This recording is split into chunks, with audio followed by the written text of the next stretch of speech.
목공 장비의 기초 교육을 맡은 비스키웍스입니다.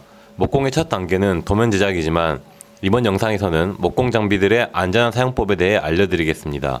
목공에는 늘 예상치 못한 위험과 사고가 존재할 수 있어 집중과 주의를 더해야 하며 이에 따라 올바른 사용법을 익혀야 안전한 목공 작업이 가능합니다. 오늘은 제재된 상태의 원목을 직접 대패질하고 테이블소를 활용해서 재단까지 진행해 보겠습니다. 원목 같은 경우 만들고자 하는 가공물보다 조금 더 여유 있는 치수를 가지고 선택해 주셔야 됩니다. 먼저 원목을 살펴보면은 종단면이라고 부르는 이 윗면은 폭을 체크할 수 있고요.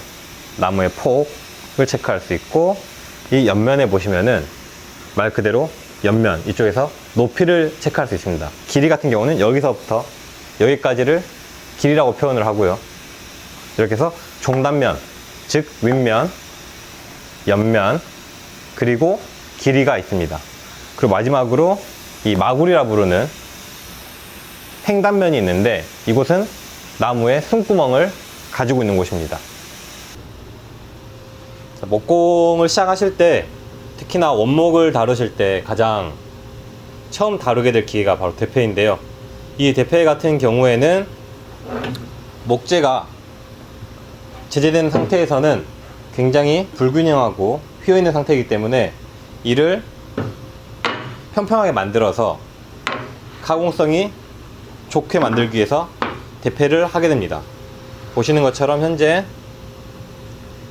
이미 한번 대패를 통해 기준면을 만들어 놓은 목재 같은 경우에는 흔들림이 없지만, 제재만 된 상태의 목재 같은 경우에 이렇게 보시는 것처럼 면이 평평하지 않아서 흔들거림이 느껴집니다. 이 상태에서 제재를 하실 경우에는 직각을 잡기도 어렵고, 동시에 재단 단계에서 킥백이라든가 테이블소에서 사고가 발생될 수 있기 때문에 목재 같은 경우에 늘 평평한 면을 맞춰주는 게 굉장히 중요합니다. 그러기 위해서는 이 해당 만들마루에 있는 대패 같은 경우는 지금 복합기인데요. 복합 대패기에서 먼저 기준면을 만들어 주시고, 그 기준면을 기준으로 1면, 2면, 그리고 마지막으로 이 해당 면 3면을 잡아 주셔야지만 재단 기계로 넘어갈 수가 있습니다. 이 복합기 같은 경우에는 이제 현재 상단에 1면을 가공할 수 있는, 1면이라 하면 기준면을 가공할 수 있는 수압 대패가 있고요. 이 아랫면에 기준면을 기준으로 반대면을 가공할 수 있는 자동 대패가 있습니다. 이 대패 같은 경우에는 기본적인 구성은 정반이라고 부르는 매끈매끈한 면이 있는데요. 이 정반 같은 경우에도 대패 같은 경우에 앞정반 그리고 뒷정반이 있습니다. 그리고 동시에 3면을 잡을 때 필요한 펜스가 있습니다. 펜스가 있고,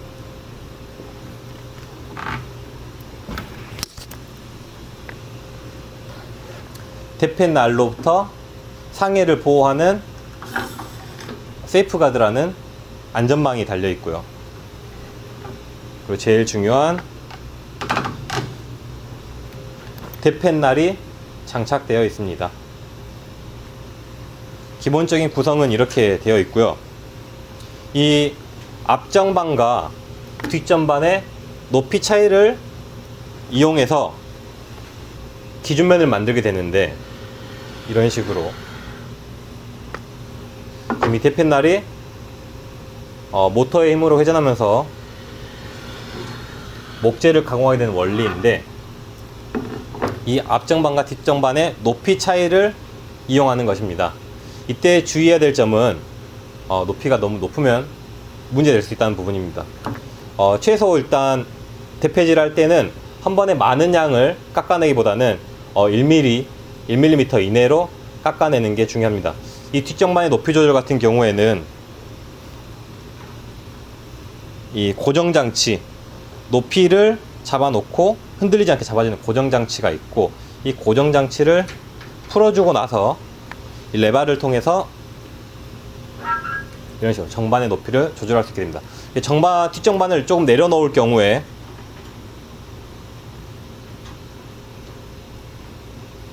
이 앞정방과 뒷정방의 높이 차이가 커지면서 더 많은 양을 깎아내게 되는데, 보시는 것처럼 이 높이 차이가 크면 클수록 이 대펜날에 가해지는 부하, 그 동시에 이 부재, 저에겐 목재가 한 번에 너무 많은 양을 가공하게 되면은 목재의 뜯김이나 손상을 줄 수 있습니다. 그렇기 때문에 꼭 1mm 이내로만 가공하는 것을 추천드립니다. 대패를 하기에 앞서서 정말 중요한 것은 일단은 복장입니다. 이 목공에서 가장 중요한 부분인데, 먼저 치렁치렁한 옷, 통이 크거나 좀 통이 넓은 옷 같은 경우에는 어딘가에 걸린다거나 혹은 이렇게 긴 소매가 축 처진 옷 같은 경우에는 날물이 돌아가고 있는 회전체에 빨려 들어갈 수 있기 때문에 항상 조금 타이트한 작업복으로 준비를 하셔야 되고, 항상 앞치마 그리고 안전 고글도 꼭 착용을 해주시는 게 좋습니다. 이런 목재 가공하실 때 장갑을 끼셔야 된다고 생각을 하시는데, 장갑 같은 경우에는 오히려 회전체에 빨려 들어갈 수 있기 때문에 장갑을 끼고 하는 게 아니라 벗어 주셔야 됩니다. 장갑 같은 경우에는 이런 식으로 가공을 하다가 목재의 이 칼날이나 회전체 부분에 끼었을 때 손이 단순히 상해를 입는 게 아니라 오히려 장갑 때문에 빨려 들어와서 작은 상해가 오히려 더 큰 상해로 발전할 수 있기 때문에 꼭 회전체, 특히나 톱, 동시에 날물이 달려있는 목공 기계 같은 경우에는 꼭 장갑을 벗어주시고, 단정한 복장과 그리고 동시에 주변에 자신의 작업을 방해할 만한 환경이 아닌지는 좀 체크해 보셔야 됩니다. 먼저 적당한 높이를 맞춰 주셔야 됩니다.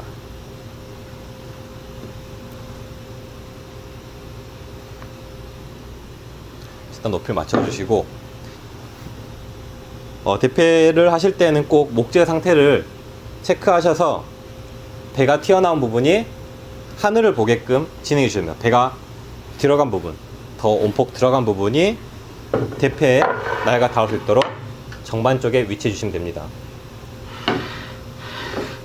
그리고 현재 얇은 티스의 목재는 아니지만 이 목재 같은 경우에도 이렇게 밀 때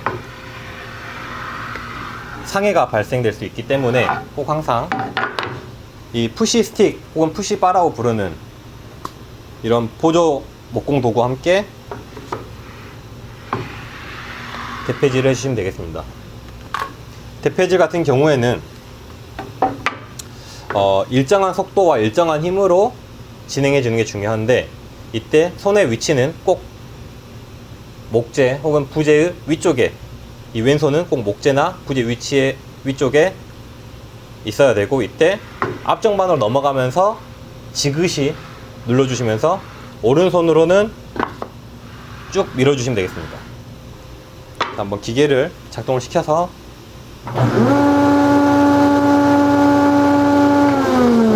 기계가 잘 작동되는지 확인을 하고, 손이 위쪽에 갖고 이 상태에서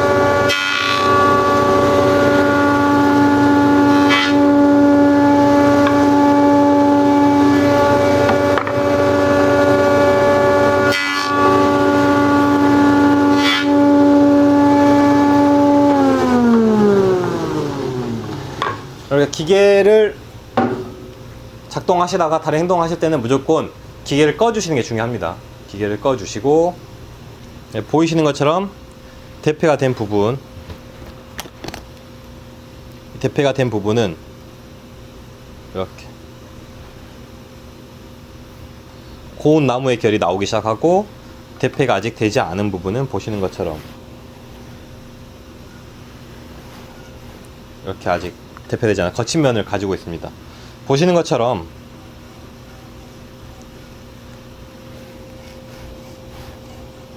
배가 들어간 부분이 대패가 되지 않는 모습을 보이고 있는데, 이런 식으로 반복해 주시다 보면은 해당 부분까지 결국 대패가 깎아내서 평평한 기준면을 만들 수 있습니다.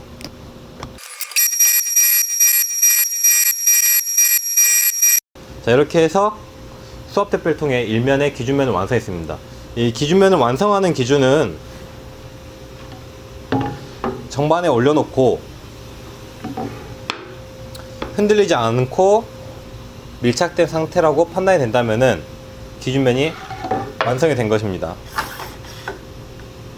기준면을 완성하고 나서 이 기준면을 기준으로 반대면을 다시 한번 대패를 할 수 있는데요. 이때 저희가 사용하는 게 자동 대패입니다. 자동 대패 같은 경우에는 이렇게 앞정반의 하단에 위치한 고전 장치를 풀어주고 이렇게 앞정반을 들어 올리면은 보시는 것처럼 이 자동 대패가 드러나야 되는데, 이때 제일 중요한 것은 해당 대패 같은 경우에는 이 안전장치를 꼭 설정을 해 주셔야지만이 안전사고로부터 유의할 수 있습니다. 기준면이 자동 대패의 정말 닿을 수 있도록 해주시고, 이 위측에 장착된 위측에 위치된 대패날이 목재의 위쪽 면을 가공할 수 있도록 위치해 주시면 되고요. 그래서 중요한 거는 자동 대패 같은 경우에는 높이를 조절을 해야 되는데, 이 높이를 조절하는 방식은 이 핸들 레버를 돌려서 정반의 위치를 조절할 수 있습니다. 여기에 보시면은 이 정반의 높이를 측정할 수 있는 수치선이 있는데, 사실 목공 기계에서 수치선은 정확한 위치가 아닙니다. 이 모터나 엔진이 돌아가면서 진동이 발생하게 되는데, 이 진동으로 인해서 설정된 세팅값이 달라질 수 있기 때문에 꼭 이 수치선을 기준으로 보지 마시고 목재가 안정적으로 대패지 될 수 있는 높이까지 올리시고 직접 자동 대패를 활용해서 대패를 하고 난 직후에 수치를 체크하셔야 됩니다. 이 복합기 같은 경우에는 해당 레버를 위쪽으로 위치했을 때 송재 롤러가 돌아갈 수 있는 구조로 되어 있습니다.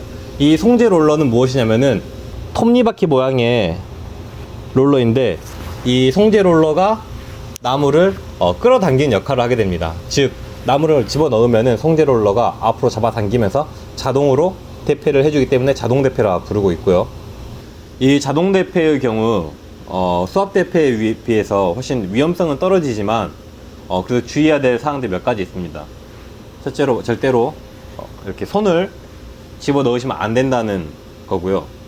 그 다음으로 주의하셔야 될 게, 가끔 자동 대패에 이렇게 길이가 짧은 부재를 집어 넣으시는 분들이 계시는데, 이 자동 대패가 돌아가는 원리는 아까 말씀드렸다시피 송재 롤러가 나무를 끌어당겨야 되는데, 이 송재 롤러의 사이는 사람 약 손 한 뼘 정도의 거리가 있는데, 이 송재 롤러가 이 부분을 서로 물지 못할 정도로 짧은 부재라면은 집어 넣었을 때 대패날의 손상, 그리고 이 부재의 손상이 있을 수 있습니다. 그렇기 때문에 될 수 있으면 자동 대패에는 절대 작은 부재를 집어 넣어서는 안 됩니다. 자, 한번 이 가공된 기준면을 기준으로 한번 반대면을 대패를 이용해서 가공 한번 해보도록 하겠습니다.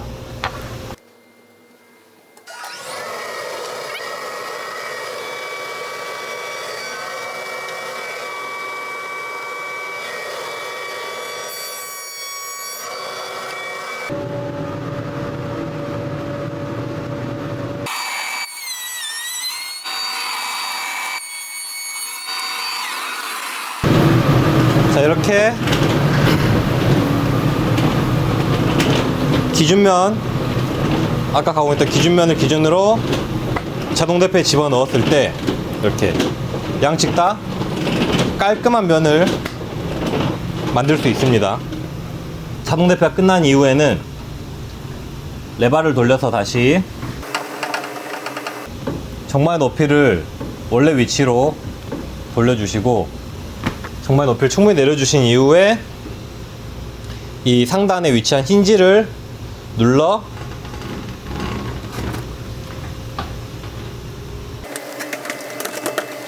돌려주시고, 안전 고리를 제거하시고, 네. 다시 한번 안전장치를 고정해 주시면 되겠습니다. 네, 펜슬 다시 설치해 주시고요. 이번에는 이 일면 이면, 그리고 이제 3면을 가공해야 돼요. 3면을. 펜스를 기준으로 이 3면을 가공할 것인데, 이때 제일 중요한 부분은 이 직각자를 활용해서 이 펜스가 90도를 이루는지 잘 체크를 해야 합니다. 세이프 가드의 위치를 최대한 간섭이 없도록 조정을 하고, 이 3면 댐페 시에는 작업 방식이 저희가 미리 만들어 놓은 기준면을 펜스에 수직으로 닿게 하여 가공을 하게 됩니다. 이런 식으로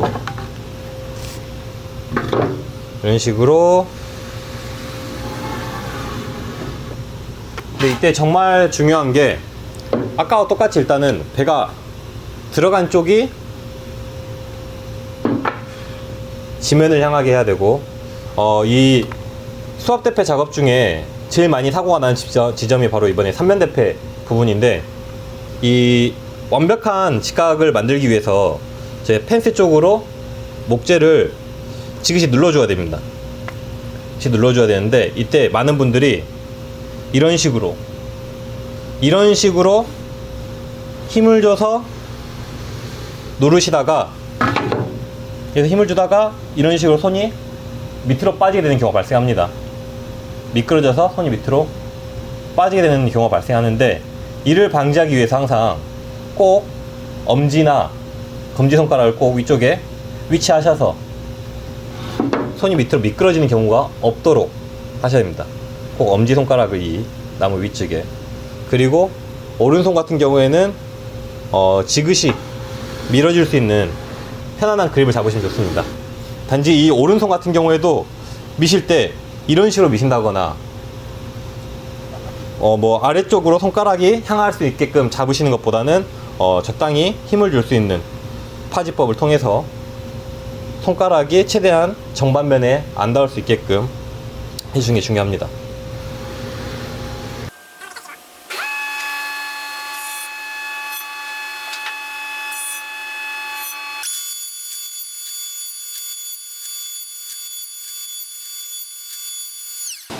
네, 보시는 것처럼 이제 기준면과 그 3면 그리고 이 양면까지 전부 세트가 된 걸 볼 수 있습니다. 1면, 2면, 그리고 3면. 보시는 것처럼 직각도 한번 체크해 보겠습니다. 보시는 것처럼 3면 대패가 끝났을 때는 이렇듯 직각이 만들어집니다.